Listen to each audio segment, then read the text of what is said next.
All right, this week's Parashat Pekudei. We've been learning about the Mishkan, many of the Sedras about the Mishkan, the Truma, Parashat Truma, and Tetzaveh spoke about, and then we have the Yaakov Pekudei, a very big chelik of Shmuz is about the Mishkan.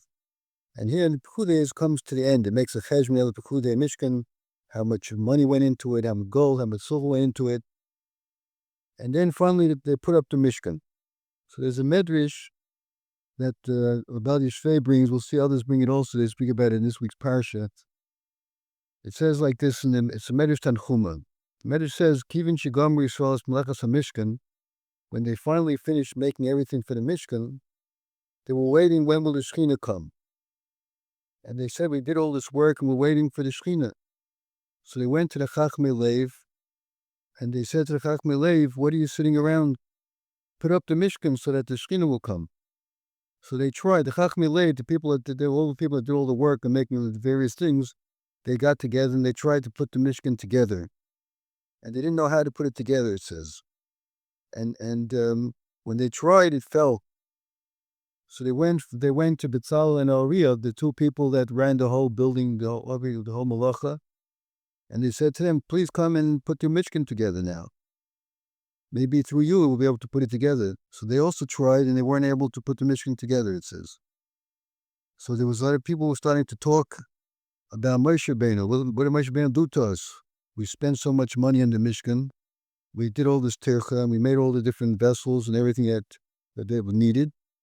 And they told us the Kadosh Baruch was going to come down, the Shekhinah, and how come we can't put it together?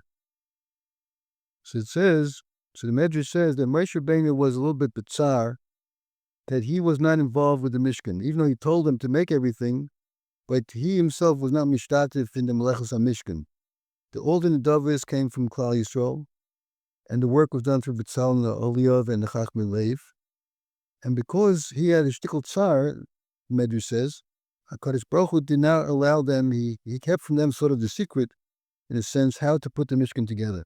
And they weren't able to do it till they came to Moshe Rabbeinu. And Moshe Rabbeinu said to HaKadosh Baruch Hu, Lefisha Yisab made tsar, since you had tsar, that you weren't involved, therefore I'm not letting anyone else do it. Everyone should know, this way everyone will recognize that it came through you. And without you, it wouldn't stand. And I'm going to give it, in the passage I'm going to write down, like we have in this week's parsha towards the end, Vayokim Moshe has a Mishkan. Moshe put together the Mishkan. So this is the background, the Medrash tells us the background. That he put it together. It wasn't like he was the first one that tried. He was the last one. Not only that, but it says the Medrash finishes off, I'm a Moshe, any day. I mean, I also don't know how to put it together. So Hashem said, Asoik biyadecha, you just try, you start to make believe you know how, just start doing something, and you'll see it'll come me'elav, I'll put it together, Kadosh Baruch Hu says. And I'll write in the Torah as if you put it together. But even Moshe Rabbeinu couldn't put it together. So, Abel Yishvei says, what had happened here? How are we supposed to understand this, that it was so difficult? The Medrash says a Pasuk, they didn't want the Moshe Rabbeinu to do it, but there's something deeper here, why it had to be done through Moshe Rabbeinu. So he says that there's, in the Medrash Rabbah, this was a Medrash Tanchuma. Medrash Rabbah has a psicha to this parsha. He says, just like in the Megillah, there's Gemaras that took that psicha to the Megillah, different chachams to different psichas. So he said that the chachamim used to make a psicha to help us understand what is the main nekuda of the whole Megillah, or the main, in this case, the whole. And he says in Yiddish, he brings here the rebellious phrase, so the schlüssel, so the parsha, the key to open the parsha, that's the psicha. So in this psicha, the Medrash brings from Reb Tanchuma Ba'aba a pasuk in Mishlei. The pasuk says, Ish emunais v'ra brachos. I looked up to get the taich. Ish emunas, a person has amuna, or you could trust him, different taich you could say, but Ish emunas rav brachos. So through him will come a lot of brachos. But the otz lahasha, otz, aleph tzadik, otz lahasha means someone who's deifik, he's trying hard to become wealthy, le'inaka, he won't get away innocent, he won't be matzliach. So the pasuk initially is making a contrast between ish amunais, a person who has amuna, and otz lahasha, someone who's pushing to become wealthy. So it says ish amunais and Moshe. Shu Neman, says the Abisha said, like Abdi Moshe b'chol beisi Nemanu. He's called the Ish Amunais. And the Ish that's Otzla Hasher is Pkairach. And he says he was a Levi, and he wanted to become a Kohen Gadol. That was the Hasher. It doesn't mean he had physical wealth. He wasn't looking for the money. He had money. He was very wealthy. But he wanted to become rich. He wanted a high position. He wanted to be a Kohen Gadol. So that this is the psicha to this parsha. The Medrash says that to understand that Moshe was Isha Munais, and the Kar was the Otzla Hasher. So Rebbe Yisrael explains what this means. He says that the Isha Munais means a person who's not in it for himself. He's not looking for anything personal, he says. He was doing only for Kvod Shemayim, purely for Kvod Shemayim, nothing about himself at all. And we know, to help us understand that, Moshe Rabbeinu was Onam Mikol Adam. He had no self-interest.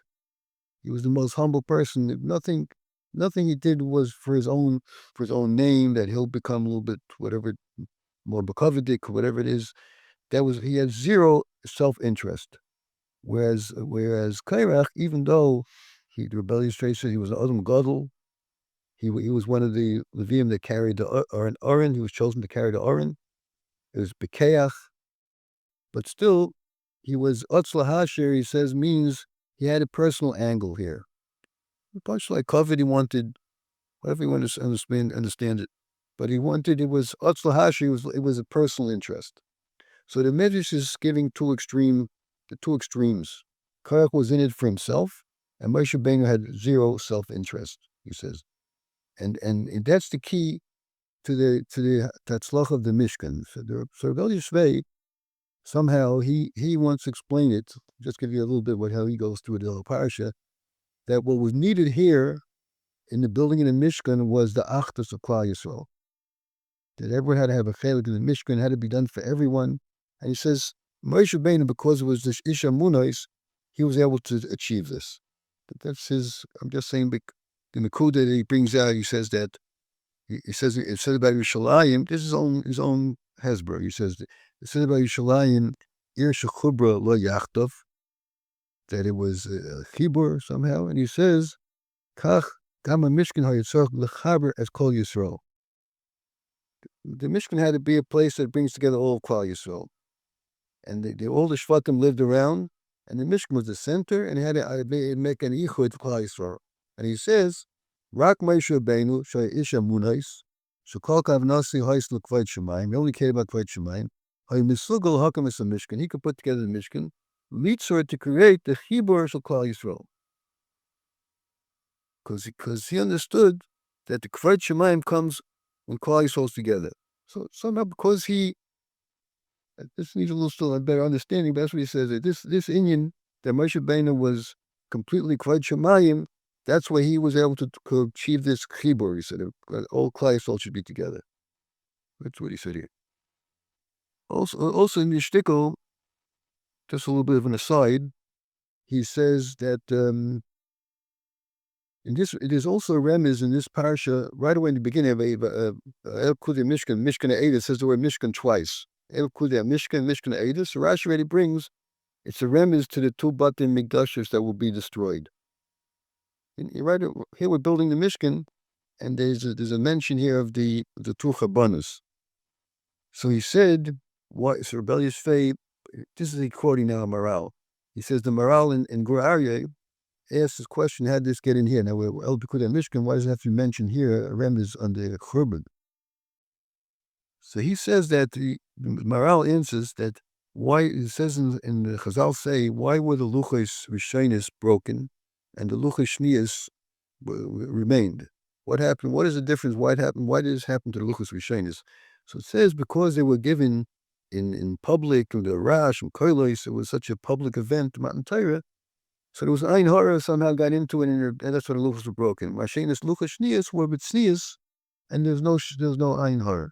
So he said that the Mishkan, and because here El Pekudi Mishkan, that the Torah gives out this whole, was necessary to give out a whole account of that, exactly how much gold went into it, how much silver went to it, the whole was sort of publicized in such an oifen, the building of the Mishkan, he says.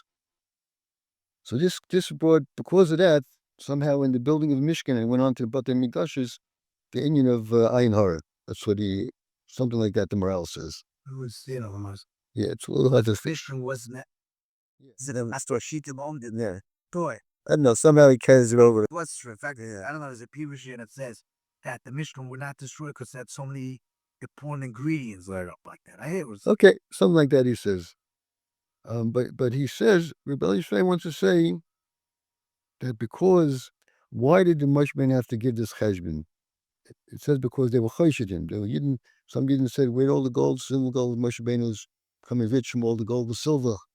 So he had to give an account. And because because this was the fact that they had a shot of Moshe Rabbeinu, that led to the fact that he had to give an account. And the fact that he gave an account made it so public.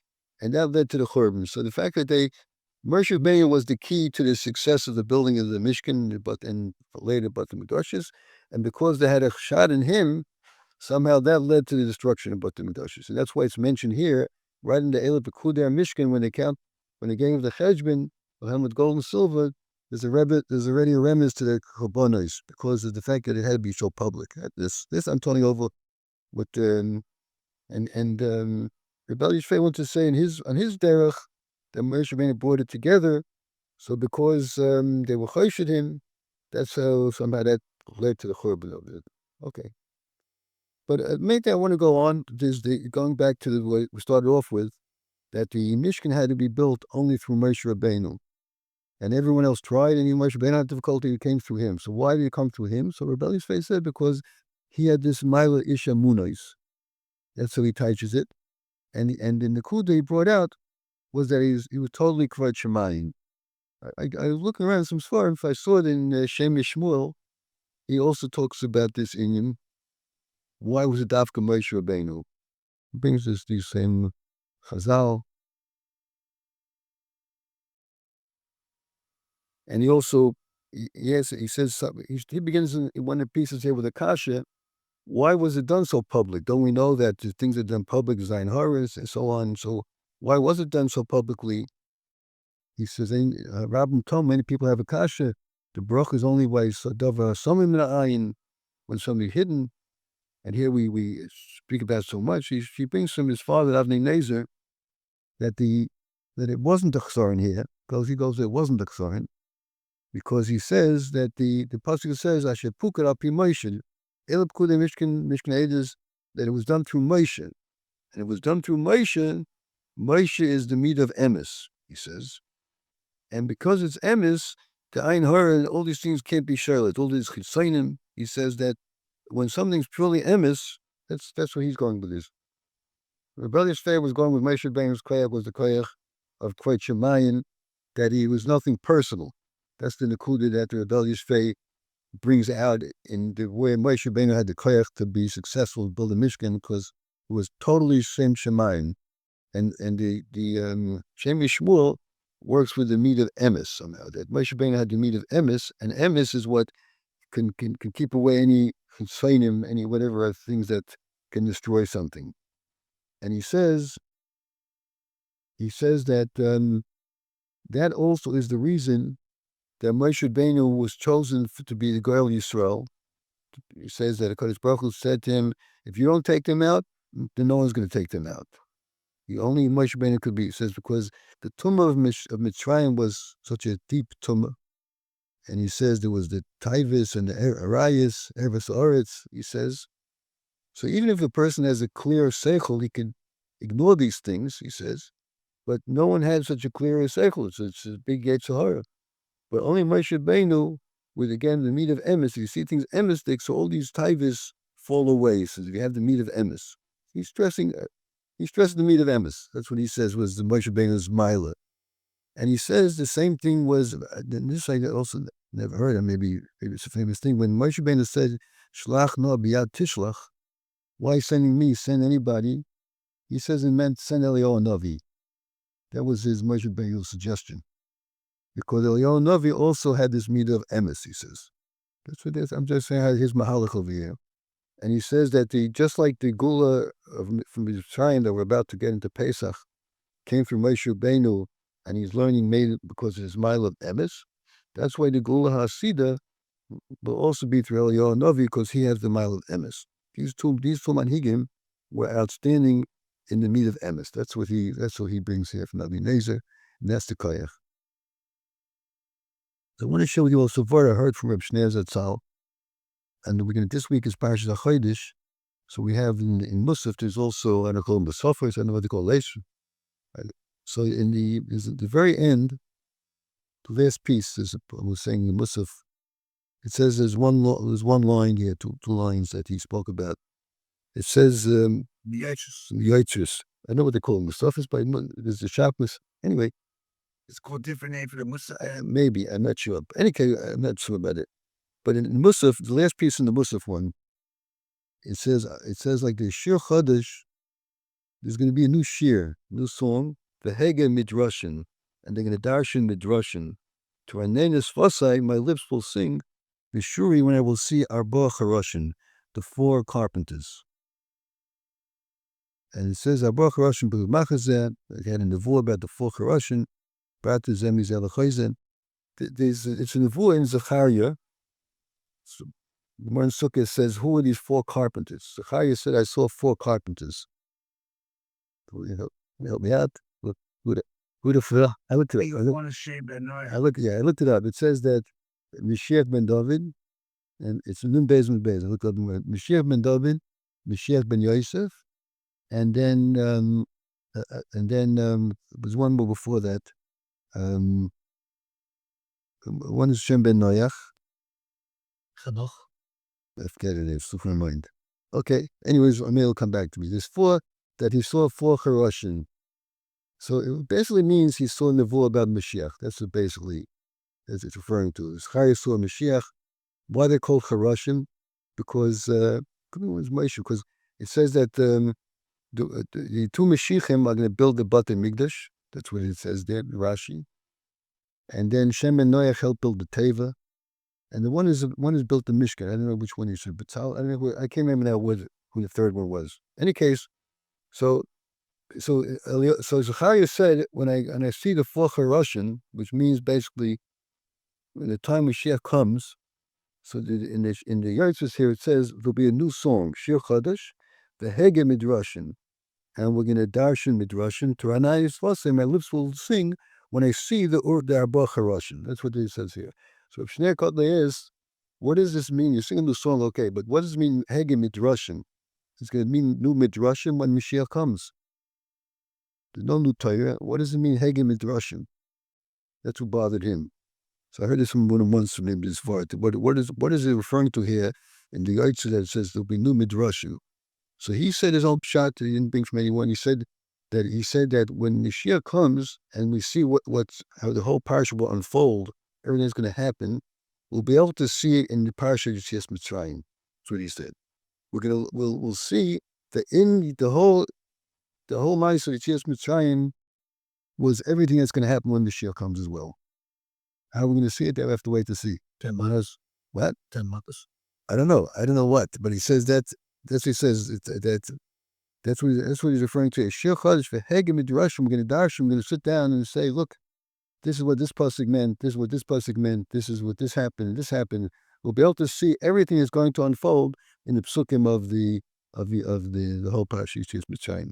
Because it's this week's davening we're going to have it, but I also take the note sort of from what the Shem Shmuel said, that just like Moshe Rabbeinu was chosen to take the out of Mitzrayim because of the meat of emes, so to Eliyahu would be chosen to take us out of the goal the final goal is, because they have the same meat. There's a connection between the 2 Gelulos. That's what I'm saying.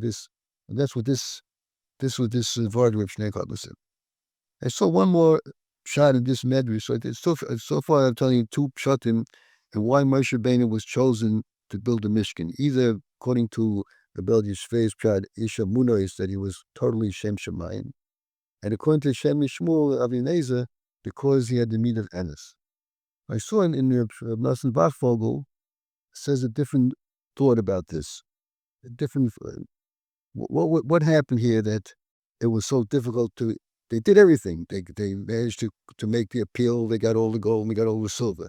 They got people to do the work. They made everything. And when it came to the last thing, putting up the Mishkan, all of a sudden, nobody could do it. Even Moshe Rabbeinu couldn't really do it, he says. So he says like this. At Biazeh, the explanation, Mikan Muchach Yisoid Gadol. He says that this is going to teach us something, Lamaisa. Yisoid Gadol, he says, we can learn from here. The Nitin La'adam Koyach Lias Rak Poyel. A person in his ability is only to do something, to try to do, and to do as much what you can do. V'lo yoser, he says. But the sense because Lo Yalecha HaMalacha Ligmor. He says, we can't do the finish. He's learning Pshat.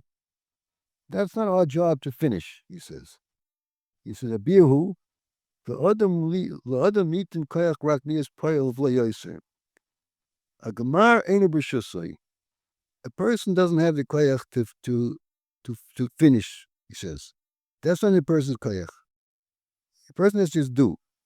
And he says, that comes from HaKadosh Baruch Hu. The gemar comes from HaKadosh Baruch Hu. That's what I'm saying. He says like this.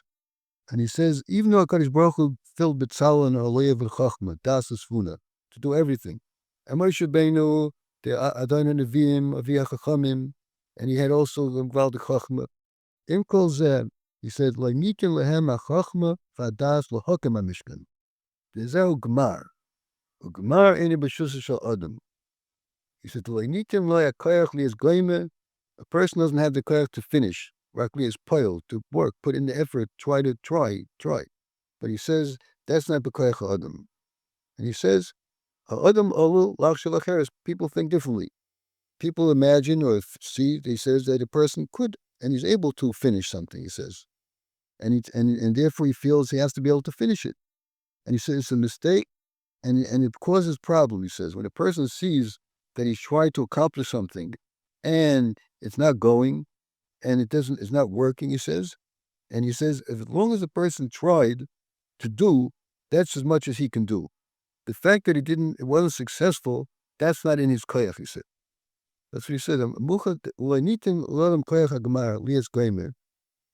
koyach has to be a poil. And he said, and that's his tafkid in this world. And he says, why is this important? He's saying, a person will not get chalishas hadas, and won't get a riff in yadayim, and he will be matzliach, he says. A person sees it's not going, he's trying to accomplish something, and he's putting in effort, he's trying, and it's not going. So a person gives up. He says, no. You're not supposed to you're supposed to do, and the Gemara it's not within your ability. This is, the Kodesh Baruch has to finish it off for you, he says. That's what he's saying. And he says, this is a Yesod that he spoke about, that a person don't look at the Gemara. He says, just do. Your job is to do. And that's, in other words, that tzlacha comes from the Shemayim. A person has to try whatever he's trying to do, whatever he thinks, he figures out what he's supposed to be doing, what he's trying to accomplish. A person has to put in the effort and not give up. And Hashem it's not in his hands, the Gemara. That Hashem has to make the Gemara. And his job is just to keep trying. That's what he says, such as like, that's what he says. All Shmuz about this. So anyway, let's sum up that there's a going back to the beginning of this. The Medrash gave us a mashal of two extremes, Kairach and Moshe Rabbeinu. Kairach was in it for himself, even as Avodas Hashem. He wanted to be a Kohen Gadol, but he had himself in mind to a great extent. And Moshe Rabbeinu was completely 100% pure in Avodas Hashem, for Shemayim. So everyone else is somewhere in the middle. We're somewhere, and it's a avodah, a person to try to become more and more Hashem Shemayim. Person has to everything, because we think about ourselves again. So a person, there's a big scale here, a lot of room between Kairach and Moshe Rabbeinu to let them much millions of madregas, that to how much a person is doing Hashem Shemayim and how much a person has himself in mind, his own tzlacha, whatever it is. So that's one avodah that is for a person. And then there's the avodah emes, another the Shem Shmuel. I left that one small paragraph. He says, we can learn something from that. He says, in of emes, He says here, Zel limit l'chol ish. There's a limit here. Since this emes was so crucial in the building of the Mishkan and Yetzias Mitzrayim and the Gula Asida to Eliyahu Hanavi, there's a limit l'chol ish habali tahir. If a person wants to improve himself and wants to grow in ruchnius, reishis dover yikach midas ha'emes lekav. He should work on the meat of emes. And he says, Shleilahoinis is atzmai. He shouldn't fool himself. Blaze loss, you're not anyone else. And he should say, V'yishtavel ma'oid laharchi mimenu kol mina dimyon v'sheker v'hator. He should try to push away from himself imagination and falsehood and mistakes. And this will open up a shar that he'll be able to push aside all bad things. Emes, okay, that's what he says. That work on the meat of emes. And the Mashgiach, the Muslim says that a person is here to work, to do, to try. If you don't achieve, that's not a problem. That's not your problem. That's not your job. You have to work towards a goal. And then if you don't give up, Hashem will give you the goal. That's basically what he's saying. Okay? Should be that. Okay, but yeah.